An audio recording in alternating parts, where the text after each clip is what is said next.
Welcome to Beauty Talk with me, Cindy Nell-Roberts, and my beauty bestie, Denise Zimba. Hi. Today, we are talking about how to be beautiful in front of the camera.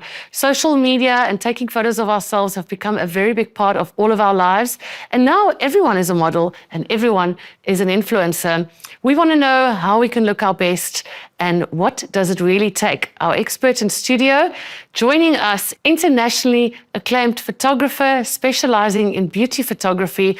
Welcome with us, SJ Van Zyl. Thank you so much. Thank you for having me. SJ, you specialize in beauty photography. Your photos are completely insanely amazing. I've had the honor of working with you and can attest to that myself. But we want to know, what is it that makes your photos so great? Well, it's quite a loaded question, but I think the biggest compliment I've ever received in my life was when someone said, you captured someone's soul. I can see that person's soul in the photo. And I think that to me, you can take a beautiful photo of the best lighting, the most beautiful makeup, the beautiful styling, but if you don't capture the person's essence and soul, and you don't understand who's in front of your camera, then your photo will never have the kind of impact and power, and it won't have the lasting effect that I think all photographers basically crave. So I think that is the secret, is trying to get to the essence of whoever's sitting in front of your camera. What is a classic trend that you see carries out timeless and time again in your photos? I think black and white. I have to say, classic black and white, beautiful, simplistic styling. And also, I always go back. I know everyone's always telling you must look forward for inspiration, but I always tend to look back. So I always look at the Calvin Klein ads and the photographers from the past. I just feel those are the people that inspire and motivate me. And I always try to bring a bit of that classic, styling and minimalism and just beautiful photography, a little bit of that into where we are now. You say capturing someone's soul, but it's very difficult to get that comfortable in front of the camera unless you're a model or an actress or you're familiar with the camera. So how do you get to the point as someone on the other side of the lens that's actually being captured to get comfortable enough where a photographer can capture your soul? I think all of us have reservations about having our photos taken by someone else. And I think that's why selfies are so popular, because you're in control of taking your own photo. But I think when you book a photo shoot and you're going to take photo and have your photos taken by a photographer, you've already taken a step towards trusting someone else to be in charge of what you look like. There's always a wall, I think, around us when someone takes photos of us. But when you book a photo shoot and you are going to take photos, that wall already starts lowering. So I think you're already a little bit less conscious, a little bit less worried and self-aware. But I do feel like if you have a meeting with whoever you are shooting, whether it's a client or a model or an actress, whoever, if you have a meeting beforehand and you just have a conversation, you just like a coffee and you talk about, what everyone's expectations are, why the person is actually doing the photo shoot, and you just become like friends almost, and you're laughing and having fun, that by the time that the camera comes out and you start shooting, you're like old friends. So even if you do something silly or a pose doesn't work or an outfit doesn't look great, you're going to have a laugh and you're just going to have a fun time in studio. And as you start having those fun experiences and that casual kind of encounter, the walls and everything will start lowering and lowering, and you'll see by the end of that photo shoot, you'll capture that person's soul because they're so comfortable with you. So what is a recommended lens that you could use that will capture the soul in terms of... The soul lens. Yeah, the soul lens. The soul lens. I'm trying to think, I would say from a photography perspective and a camera perspective, I would say a 50 mil. And why is that? I love getting close to someone. Okay. I've always, when I also shoot fashion editorials, I always have people shouting at me, wider. And I'm like, no, I just want to get closer to the people. I don't care about the car, the background. I want the model's face. I want to get close to the subject. So that's been a challenge. So I would say anything that's like a 35 millimeter, 50 millimeter, anything that gets me closer to my subject. I almost want to be part of the group, I want to be part of their DNA. So that's how close I want to get. So anything that gets me there, I'm going to be happy. Do you go? Sorry. Sorry. And if you're that up close and personal, I imagine you really get to see the skin quite clearly. So what is your best advice for good skin on photos? for people who want to be in front of the lens? I mean, I think we always hear this, but it really truly comes down to what you put inside your body. It plays a big role. So I think nutrition, the way you eat, the way you live, it all manifests outside on your skin. So I think committing to that already makes a big difference. And then also just taking care of your skin in the sense that, you know, I'm a big fan of exfoliating your skin, like with chemical exfoliants, not scrubs and things like that, just to get the texture nice and smooth. And also when you commit to a skincare routine, whether you're using retinols or if you're using exfoliants or whatever, commit to it and actually stick to it. Because I think in today's culture where we're so overwhelmed with products, we use something for 2 weeks, like, oh, it's not really working, you skip it.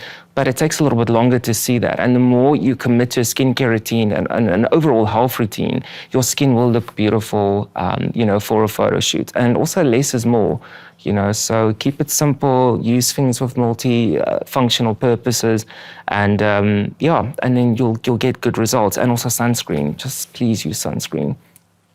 I don't want to hear it. Yeah, Denise, use sunscreen. I'm always in the sun, but I never use sunscreen or after sunscreen. I've just disowned you. You don't exist. Cindy's already done it. No, like, Your top makeup products to use for photos? at the moment, it is absolutely Catrice's Soft Glam Filter. I'm obsessed with that product. It gives you the most beautiful, glowing skin. I'm not a big fan of a lot of product on the face. I don't like powders. I don't want someone to look different. So any product that makes you look like a beautiful, enhanced version of yourself, like you just had a wonderful holiday, those are my favorites. I'm a big fan of cream blush, liquid blush, anything that's creamy or liquid that gives you a skin-like finish and an appearance. So the Soft Glam Filter, in my opinion, gives you beautiful glowing skin, beautiful softness, and you do a touch of concealer on top of that, and it just reads beautifully, whether you're shooting with natural light or studio light. It just really, really like gives you Hollywood skin. It's amazing how it really is becoming very popular. I'm finding myself using less and less filters and really enjoying just being able to, you know, authentically put out what I look like in the world. What is your take on filters? We opened like Pandora's box here. So, like, I think like I was born in 82, so I only got a cell phone when I was 18. So I cannot imagine when I was a teenager and I was going, you know, like high school is quite challenging for all of us, but I cannot imagine having something like guide me in terms of the way I look or distort my perception of self if I had filters on my phone. So I think of course we all love a little tweaking, and whatever floats your boat is amazing, but I think it's keeping track of not letting those filters start making you feel like there's something wrong with me. I need to fix this. Yeah, or like, you know, you use it on all your Tinder photos and then you actually arrive at the restaurant and the person's like, who's this? Where's the person I'm supposed to meet? Yeah, it's like, I'm sorry, can you get out of the way? That person must be behind you. So I think it's a tricky thing. And I think if it starts making you feel bad about yourself and you start questioning your appearance and your self-worth and your value and your place in society, because we're so obsessed with that at the moment, I think it's time to kind of like you said, tone it down, challenge yourself, maybe post a photo where you're not perfectly curated and done up, and just show the world that realness is fine, having pores is fine, having acne is fine. You know, we're all human, you know, and kind of like just changing that perception a little bit, you know. So would you say that the beauty in photography is leaning more towards a more natural, clean, fresh, authentic kind of look beauty? Definitely. We've seen it from the European side. Yeah. You can look at all the fashion campaigns and the magazine covers. It's definitely leaning back towards that. It's almost interesting. At one time you had like full glam, and now it's almost nothing. Yeah. So there's almost like no happy medium, I find. You even now gone full glam, and now we throw everything away, and now it's real and raw. So I feel like, you know, like that you should find happy medium, but we are moving towards much more skincare focused, natural looks and appearances. And even as photographers, we get told by clients often, retouch less. We don't want so much perfection. We want flaws. We want under eye bags. We want pores. We just want that person to look real, because I think they understood that they have a big responsibility towards young people and readers in general, in terms of what they're projecting. Everybody wants to look good on their photos or feel their best. I mean, I just want to touch on what you said earlier. I don't think it's good for your mental wellness if you're constantly changing the picture of yourself, because you're constantly reaffirming to say that I look different. But you do want to look the best version of yourself in the way that you are, accepting that your beauty is you are beautiful just the way you are. But how do you look good on a photo when somebody's taking it with your phone? So I'm not in the studio with S here, but I want to look good. My friends are taking pictures. What's your best advice for lighting, angles, body, being comfortable? Okay, so let's take it from the top. So lighting-wise, you always want to look for, I'm a big fan of natural light, so finding your best natural light. And I find like shower curtains work really well, like see-through white shower curtains. If you hang that in front of your window, you'll get beautiful soft diffuse light. So no matter where you go, you can have like a studio shoot in terms of that. So, and then the other thing is avoid harsh midday sun. You're never going to take nice photos in that type of lighting. And I think often you'll take photos of bad light and you think there's something wrong with me. My photos always look bad, but then you're always taking photos in environments that are not well lit. So I think that is important. And if you are going to take photos in daylight, try to find shade or try to take it underneath something so that the light is a little bit softer. So that is a big thing, I think, understanding the power of light and how it actually translates. And also if you want to do something more creative, you can work a little bit of shadows and interesting things like that. And then angles is different for everyone, but I do find very few people look good when you angle the phone or camera from below. That, in my opinion, only works like really well in fashion campaigns when you really want to make someone look like tall and statuesque. But straight on or a little bit elevated, I think, is great for angles in terms of that. And then there's something that we call the turtle in the industry, and it's like when you push your chin out and then you lift your neck and you get like a perfect jawline. And I learned this from the models because they all kept doing this move, and I was like, what is happening? They're all like just. Oh, I've been doing that. And the one was, you know, and it has a name. It's the turtle, yeah. So they call it the turtle because you're coming out of your shell and then you're lifting your neck. I didn't know that. Yeah, so now you're converted. You're part of the turtle clan. And also, if you keep the upper body, I'm talking about kikis now. Keeping your upper body toward the camera and turning your lower body. The S shape. So a little bit of an S shape. There are tips and tricks, but I think playing around and having fun with it. Should be fun. It shouldn't, when it becomes stressful and it becomes too curated, you kind of like lose the magic of photography because it's supposed to be something that you use to express. It's not something that's supposed to like almost like imprison you.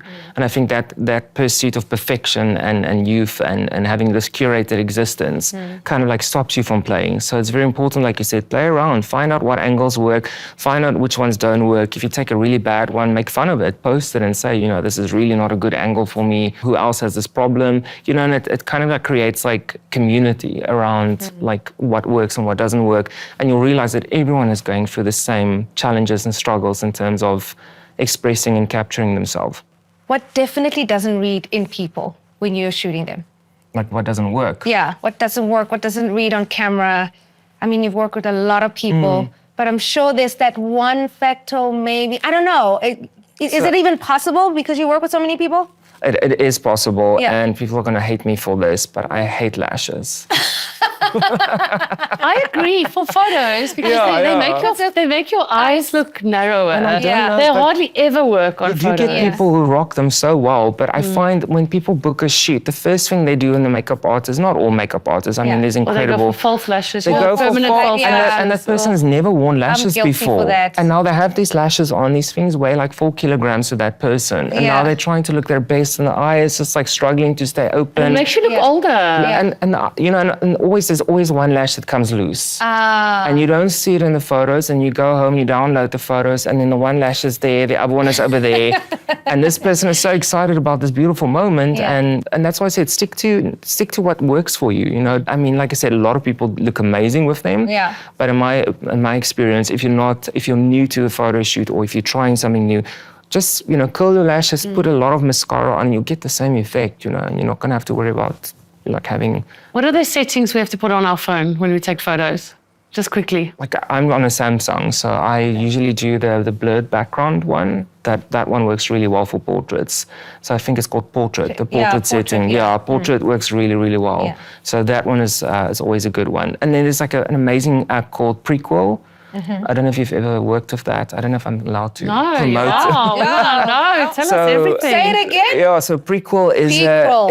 it's an app that gives you opportunities to create any look you can think of. So it turns you into a magazine cover, makes you look like a VCR camera, makes it look like a 1952 poster. It's such an amazing creative tool, and you can do so much of it. You can put frames on there, stickers, text.